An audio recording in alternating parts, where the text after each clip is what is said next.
I never thought that one error could expose everything I had laboriously constructed. Jake is my name, and I was engaged too.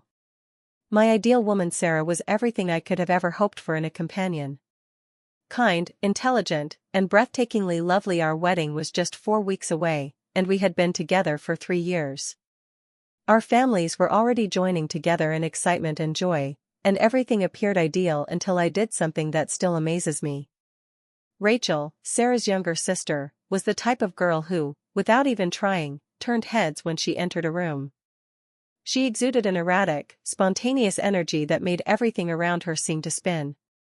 Where Sarah was calm and kind, I had only met Rachel a few times during our relationship, mainly at family gatherings or holidays, but she was fearless and independent and had always been living out of state to study, travel, and pursue her own interests. Rachel, who had recently returned from a year in Europe and stated she wanted to get back in touch with her family, came to stay with us a few weeks prior to the wedding while she looked for a place of her own in the city. I didn't give it much thought because Sarah, being the devoted sister she always was, accepted her with open arms. Since we were all adults, it felt like a good opportunity to spend time together before to the wedding. While Sarah worked night shifts at the hospital, we would chat in the kitchen during the first few days, which were lively and full of laughing. We occasionally stayed up late playing card games or watching Netflix.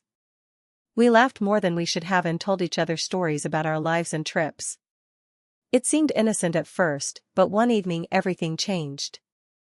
Sarah and I were home alone after she and her bridesmaids had left town for a bachelorette vacation, which began with a game of cards and a bottle of wine. Rachel asked me if I ever felt anxious about getting married and if I ever considered settling down. I laughed and told her that everyone has second thoughts sometimes, but she persisted in asking if I thought Sarah and I were genuinely a good fit. "You're kind of too serious for her," she said, "and she doesn't really get your jokes the way I do," I said, but the air felt heavier. We went into the living room and turned on a light movie. Rachel took a seat closer halfway through. I saw that our legs touched, but I remained where I was. "Do you ever wonder what it would be like if things were different if you met me first?" she asked after giving me a serious and silent gaze. I should have stopped her, I should have gotten up. But I didn't. I made a decision that night that still bothers me. It was an error. A moment of weakness that turned everything upside down, and the regret hit me like a tidal wave the very next morning, making it impossible for me to even look her in the eyes. But Rachel pretended nothing had occurred. She got up, made breakfast, and carried on with her day as if nothing had happened. I tried to figure out what to do for the following few days.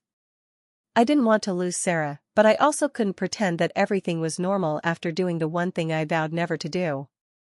Before I could decide how to come clean, when I returned home from work one afternoon, I discovered Sarah sitting on the couch, looking pale and trembling, tears flowing down her cheeks.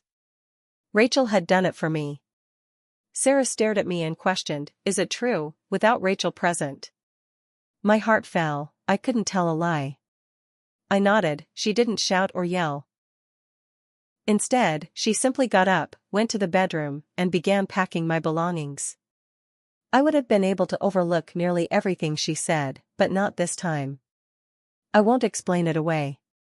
A week later, Sarah returned to her parents' home, and the wedding was called off. Retracted invitations. Suppliers contacted. All of our hopes and dreams fell apart. I never heard from Rachel again after she departed the city. I'm not sure why she told Sarah, perhaps she believed it would compel us to interact. Perhaps all she wanted to do was set everything on fire. Months later, I live alone in a one-bedroom apartment across town, and I haven't dated anyone since. I used to spend a lot of time contemplating how quickly things might go wrong when strolling through the city. One evening, one option: some mistakes you carry with you, some you never stop paying for, and some you live with.